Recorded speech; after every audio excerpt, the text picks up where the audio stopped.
மாநாட்டிலே கடந்து கொண்டு பரிசு பெற்றவன்.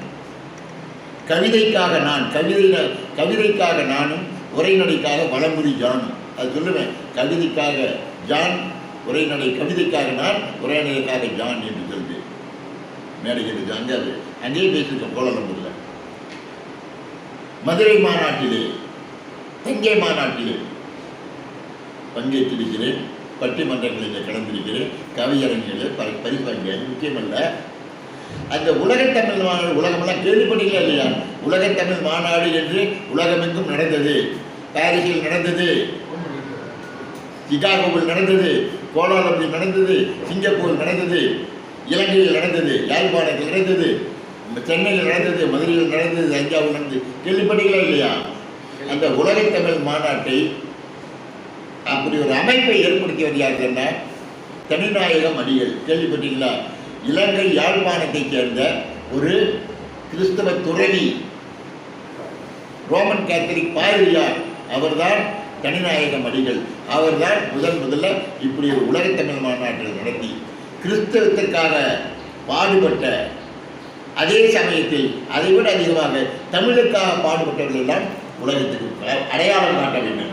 பெஸ்டி பாதிரியாரை, கால்டு EU போப்பை, கால்டு வெள்ளை, இது போன்ற அநேக கிறிஸ்தவ ஞானிகளை, தமிழுக்காக உழைத்த அந்த மேதைகளை உலகத்திற்கு அடையாளம் காட்ட வேண்டும் என்று முடிவெடுத்து முன்வந்தவர் தனிநாயகம் அடிகள் ஃப்ரம் ஸ்ரீலங்கா. அப்போ கிறிஸ்தவத்திற்கு மட்டும் கிறிஸ்தவன் அஸ்திவாரம் போடவில்லை, தமிழுக்கும் நவீன காலத்தில் தமிழுக்கும் அஸ்திவாரம் போட்டனும் தமிழன். அரசியல் சிந்தனை இருந்ததால் தான் அவரால் அப்படி செய்ய முடிந்தது. விடுதலை புலிகளுடைய பிரபாகருடைய மனைவி பேர் என்ன? மதிவந்தி, கேள்விப்பட்டீங்களா? அவங்க ஒரு கிறிஸ்தவ பொண்ணு. அவருக்கு கிறிஸ்தவத்தின் மேல் பற்று உண்டு. அதனால தான் இலங்கை வாழ் கிறிஸ்தவ பாதிரியார்கள், ரெவரன்கள், பெண்டுகாட்கள் எல்லாமே புலிகளை ஆதரித்தார்கள், அரசாங்கத்தை கிளிகொள்ள வைத்தார்கள். 10 பேர் பலியானார்கள், 1000 பேர் புலியானார்கள். நான் இப்போ எழுதினேன், ஒரு கவிதை எழுதினேன். புலிகள் சாவாங்க, 10 பேர் பலியானார்கள், 1000 பேர் புலியானார்கள். பலியானவன் 10 பேர், புதுசா புலியானவன் 1000 பேர். நானும் கிறிஸ்துவத்திற்காக மட்டுமல்ல, தமிழுக்காகவும், தமிழை உயர்த்தி பிடிக்கவும். அவங்கள அரசியல், இந்த உணர்வுக்கெல்லாம் காரணம் அடிப்படை அரசியல் தான். பவுலை பற்றி சொன்னேன், சிலுவையை பற்றி சொன்னேன். பைபிளை சிலுவை இருக்கா? சிலுவை இயேசு சுமந்தாரா? இயேசு மட்டுமே சுமந்தாரா சிலுவையை? நான் சப்ஜெக்டுக்கு வரக்கும்ல, பட்டிமன்றம் வரக்கும்ல, கொஞ்சம் சில வார்த்தைகள் பேசலாமா? வித் யுவர் பர்மிஷன் பேசலாமா ஐயா? ஐயா பேசலாம், சொல்லுங்கய்யா. பைபிளில் இயேசு கிறிஸ்து சிலுவையை சுமந்தார். மத்தேயு, மார்க்கு, லூக்கா, யோவான் 4 இருக்குது. இயேசுவே முற்ற முழுக்க அந்த பிலாத்தின் அரண்மனை தொட்டு அந்த கல்வாரி மலை வரைக்கும் அவரே சுமந்து சென்றாரா? இல்லை வேற யாராவது அதில் பார்ட்டிசிபேட் பண்ணாங்களா? அதை உதவி செய்தாங்களா? அந்த கேள்வி ஒன்று இருக்கு, முக்கியமான கேள்வி. சொல்லுங்க பார்க்கலாம். சொல்லுங்க சொல்லுங்கய்யா.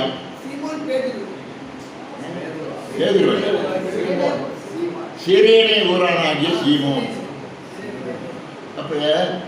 அப்ப சிலுவையை பற்றி நினைக்கிறப்போ அந்த சீமோனை பற்றி நினைக்கணுமா இல்லையா? இன்னைக்கு இருக்கிற சீமான் அல்ல, பித்தலாட்ட சீமான் அல்ல, பிரயோஜனமுள்ள சீமான். அவன் பற்றி பேசல. சீமோன் அவருக்கு பாக்கியது உண்டா இல்லையா? பங்கு இருக்கா இல்லையா? இப்ப இயேசுடைய சிலுவை பாட்டிலும் சிலுவையை சுமந்ததிலும் அவனுக்கும் ஒரு பங்கு உண்டு பேசுவாங்க. நான் அதை ஏற்றுக்கிறதில்ல. என்ன உண்மை தெரியுமா? அப்படி அவனுக்கு பங்கு இருக்கும் என்றால் சிலுவை சுமந்த தேவன் என்று சொல்வதற்கு அதற்குரிய முழுமையான புனிதத்திலே கொஞ்சம் கரை குறை ஏற்பட்டுவிடும். நான் தொழாமல் அதுக்காக ரிசல்ட் பண்ணும்போது மத்தேயு, மார்க்கு, லூக்கா 3லையுமே சீமோன் வர்றான். ஞாபகம் வச்சுங்க, மத்தேயு, மார்க்கு, லூக்கா 3லையுமே சீமோன் என்றால் இயேசுவோடு கூடவே வந்து. ஏன்னா மத்தேயு, மார்க்கு, லூக்கா யாருமே சீதம் கிடையாதுதான் வச்சுக்கோங்க. சுவிசேஷம் எத்தனை நாம் படிக்கிறோம்? எத்தனை சுவிசேஷம் படிக்கிறோம்? 4 சுவிசேஷம். மொத்தம் எத்தனை சுவிசேஷம் இருந்தது தெரியுமா பைபிளில்? 12 சுவிசேஷம் இருந்தது. மொத்தம் 12 சுவிசேஷம். என்னையா நீங்க புதுசா சொல்றீங்க? மொத்தம் 12 இருந்தது. 8 தள்ளுபடியாக ஒருத்தரை தள்ளி தூக்கி எறியப்பட்டன. நாம் எத்தனை பைபிள் படிக்கிறோம்? நம்ம எத்தனை புத்தகங்கள் படிக்கிறோம்?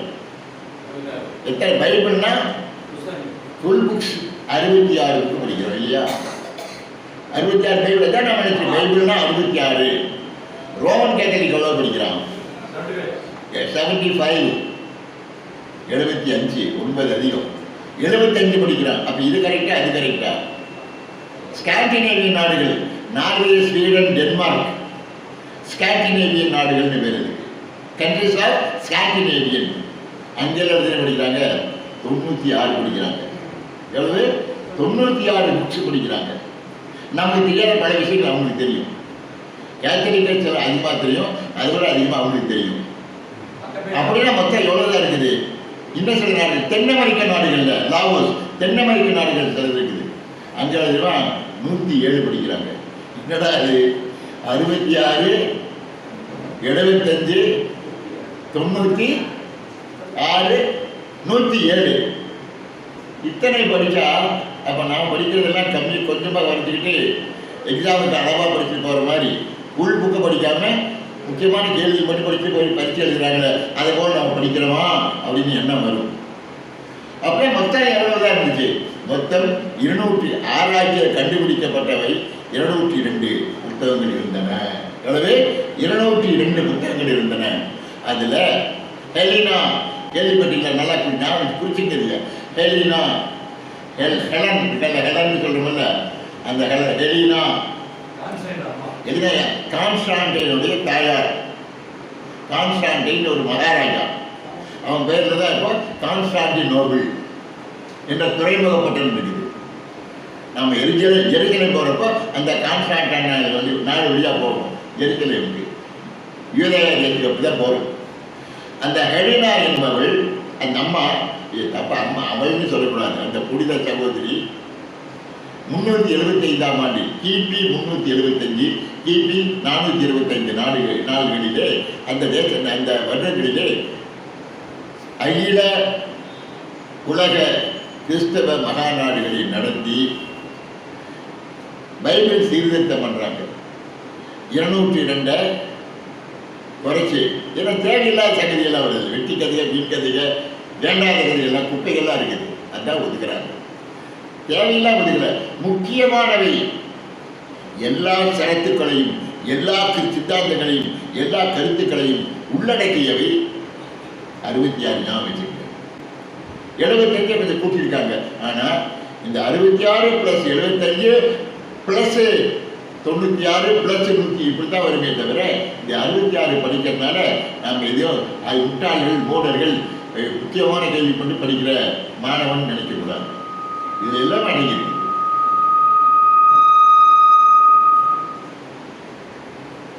இப்போ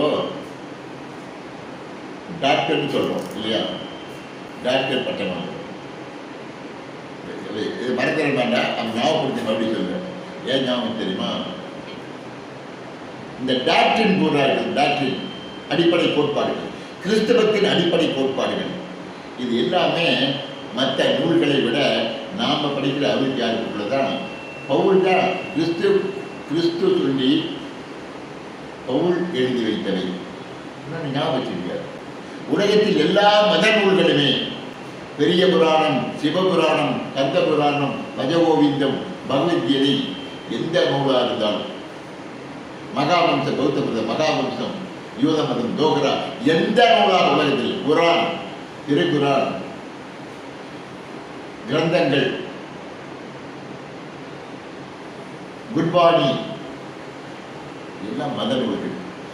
உலகத்தில் எல்லா மத நூல்களுமே கடவுளை நோக்கி மனிதனால் எழுதப்பட்டவை. கடவுளை புகழ்ந்து, கடவுளை போற்றி, கடவுள் வரலாறுகளை மனிதர்கள் எழுதி வைத்தார்கள். பெரிய புராணம் சேர்க்கிறார். ஆழ்வார் பாசுரங்கள் திருமங்கை ஆழ்வார், திருமங்கை ஆழ்வார், பொய்கை ஆழ்வார், பூதத்தாழ்வார் எல்லாம் ஆசிரியர்கள் உண்டு. மனிதனாகிய ஆசிரியர்கள் அந்த மத நூல்களை படைத்தார்கள். உலகத்தில் எல்லா நபிநாயகம் குரான படைத்தார்கள். எல்லாருக்குமே நூல் உண்டு. மகாவம்சம் கௌதம் புத்தருடைய கொள்கைகளை அந்த சீசர்கள் எழுதினார்கள். ஆனால் பைபிள் மட்டுமே மனிதர்களுக்காக தேவன் எழுதினார். புரியுதா? எல்லா நூல்களும் மனிதர்கள் தேவனுக்காக எழுதினார்கள். ஆனால் கிறிஸ்தவத்தை மட்டும் தேவன் நமக்காக எழுதினார், மக்களுக்காக எழுதினார். எது புனிதம் சொல்லுங்க? இதுதான் புனிதம். ஆச்சரியம். ஞானம் கிடைக்கிறது. புத்தருக்கு எங்கே ஞானம் கிடைத்தது? புத்தருக்கு ஞானம் கிடைத்தது படிக்கிறோம். புத்தர் ஞானம் பெற்றார். எங்க பெற்றார்? போதி மரத்தின் கீழே புத்தர் ஞானம் அடைந்தார். நபிநாயகம் மலை குகைக்குள்ளே ஞானம் பெற்றார். மகாவீரர் வெட்ட வெளியிலே பிளைன் வெட்ட வெளியிலே ஞானம் பெற்றார். ஆகாய வெளியிலே ஞானம் பெற்றார். ஆதிசங்கரர் பிரம்மவாதனுடைய பாதத்திலே ஞானம் பெற்றார். பாதத்தில் வெள்ளம் விட்ட மலை உச்சியிலே, மலை குகைக்குள்ளே, போதி மரத்தின் கீழே, இப்படி எல்லாம் ஞானம் பெற்றார்களே. அப்போ ஒவ்வொரு மத கடவுள்களும் ஒவ்வொரு இடத்திலையும் ஞானம் பெற்றார்கள். இயேசு கிறிஸ்து எங்கே ஞானம் பெற்றார் கேட்பாங்க. அதெல்லாம் வரிசையாக சொல்லுவேன். இயேசு எங்கே ஞானம் பெற்றார்? அவங்கெல்லாம் அடைஞ்சாங்க ஞானம். புத்தர் அடைஞ்சதும், மகாவீரர் அடைஞ்சதும், நபிநாயகம் அடைஞ்சதும் அந்த ஞானமே இயேசு கிறிஸ்தாண்டா. அவங்க அடைந்த ஞானமே யாரு? இயேசு கிறிஸ்துவை தான் அவர்கள் ஞானமாக பெற்றார்கள். புரியுதா? அப்படிப்பட்ட புனிதமும் மேன்மையுமானது கிறிஸ்தவம். அந்த கிறிஸ்தவத்திலே இதோடு இருந்து என்ன தப்பிட்டு போக முடியாது. அரசியல்.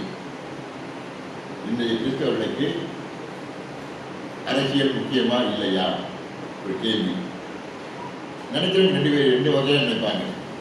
நேரம் சொன்னேன், கிறிஸ்தவம் எத்தனை புரட்சியை பெற்றிருக்குது, புரட்சிக்காரர்கள் எப்படி கிறிஸ்தவத்தில் உருவானது. சேக்குவாரா கேள்விப்பட்டிருக்கீங்க இல்லையா? சேக்குவாரா கேள்விப்பட்டீங்களா? மாபெரும் போராளி, உலக போராளி. அவனுக்கு அவன் சொல்லுவான், நான் என் இதயத்தில் இருக்கிற தேசங்களுக்கு எல்லையே இல்லை. எங்கெங்க மனிதன் போராடி சுதந்திரத்திற்காக எந்தெந்த மனிதன் போராடினானோ அதெல்லாம் என் தாய்நாடு. அங்கெல்லாம் போயிடுவார். அர்ஜென்டினா பிறந்தார், பொலிவியாவிலே புரட்சி செய்தார், கொலம்பியாவிலே புரட்சி செய்தார், கியூபாவிலே புரட்சி செய்தார். தெரியுமா? கடைசியில் வேறு இங்கே பிறந்தது எங்கோ, புரட்சி செய்து ஜெயிச்சது எங்கோ, இங்கே போய் செத்தார். புரட்சியாளர்கள். அவர் ஒரு கிறிஸ்தவர். அவருடைய மரணப்படுக்கையை பார்த்தா இயேசு கிறிஸ்து மாதிரியே இருக்கும். அவர் மரணம் சுட்டு கொண்டிருக்காங்க. அமெரிக்க சிஐஏ படை அவரை சுட்டு கொண்டது. சுற்றி வளைத்து காட்டி கொடுத்தவர்கிட்ட சுட்டு கொண்டாங்க. அந்த அவருடைய பிரேதம் கிடைக்கப்பட்ட பார்த்தா இயேசு கிறிஸ்து பிரேதம் கிடைக்குமா? ஆச்சரியமா இருக்கும்.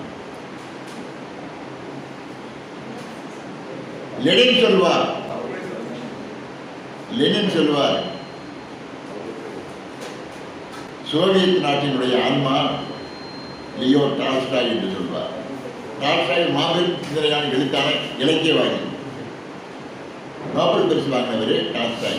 அந்த டால்ஸ்டாய் பற்றி லெனின் அப்படின்னு சொல்வார், புரட்சிக்கார அரசியல்வாதி சொல்வார். அந்த டால்ஸ்டாய் என்ன சொல்வார்? என்னுடைய ஆன்மா மகாத்மா காந்தி என்று சொல்வார். மகாத்மா காந்தி சொல்வார், இயேசு கிறிஸ்துவை போல ஒரு சொல்லிட்டு இருந்தேன். கேட்டார் ஒருத்தருக்கு ஒரு கேள்வி. விவேகானந்தருடைய அருளர்கள் உள்ள கடைசி எழுதுகிறாரு, மனிதனுக்கு மறுபிறப்பு இருக்க வேண்டும் என்று ஆசைப்படுகிறேன். இந்த தர்மத்தின்படி, கிறிஸ்தவ தர்மத்தின்படி மனிதனுக்கு மறுபிறப்பு இல்லை, ஒரே பிறப்பது, ஒரே முறை மறிப்பது, பாவத்தை திட்டத்தை நீதிக்கு படைப்பது தான் கிறிஸ்தவம். மறுபடியும் பிறக்க ஆசைப்படுகிறேன். அப்போ இந்த மத கொள்கையை ஏற்றுக்கொள்கிறேன். இந்த மத கோட்பாடின்படி நான் மறுபடியும் பிறக்க ஆசைப்படுகிறேன். ஏன் என்று சொன்னால், நான் மறுபிறவிலே இயேசுடைய குமாரனாக பிறக்க ஆசைப்படுகிறேன். புரியுதா? கிறிஸ்தவனாக பிறக்க ஆசைப்படுகிறேன். ஆகவே நான் சிகாகோ போகிறதுக்கு உலக சமய மாநாட்டுக்கு அப்போ என்ன பண்ணாரு, ஒரு தேதி கேட்டாங்க. தேதியை கிறிஸ்துமஸ் நாளில் சொன்னார். நீங்கள் விவேகானந்தர் பார்க்க இருக்கீங்களா? கன்னியாகுமரி விவேகானந்தர் பாரி போயிருக்கீங்களா? டிசம்பர் மாதம் 25ஆம் தேதி அவர் பிறப்பு போவார். ஏன்னா விரும்பி கேட்டு நான் கிறிஸ்தவ நாளிலே அந்த கிறிஸ்தவ தேசத்துக்கு போக ஆசைப்படுகிறேன். யார் சொன்னா? விவேகானந்தர். அந்த அருளமிர்தம் 5வது பாகத்திலையும் பார்க்கலாம். 5வது தொகுதி அருளமிர்தம். அதே போல விவேகானந்தர் பாறையில் அவர் சிகாகோ, அமெரிக்காவின் சிகாகோ நகரத்துக்கு சென்ற வருஷம் எதுனாக்கா 1887 டிசம்பர் 25. ஆச்சரியமா இருக்க இல்லையா? என்னமோ கிறிஸ்தவர்களுக்கு மட்டுமே இயேசு சொந்தம் நினைக்கூடாது. எல்லா ஜனத்துக்கும் மிகுந்த சந்தோஷத்தை உண்டாக்கும் நற்செய்தி தான் செய்தி இல்லையா? Not only for Christianity, Christians. கிறிஸ்தவர்களுக்கு மட்டுமே உரிய தெய்வம் இல்லை. இப்போ சொல்ல வந்து மற்ற இதை முடிச்சுட்டு சொல்லிடுறேன். டாக்டர் சொல்கிறேன். டாக்டர் பட்டம் வாங்குறீங்க இல்லையா?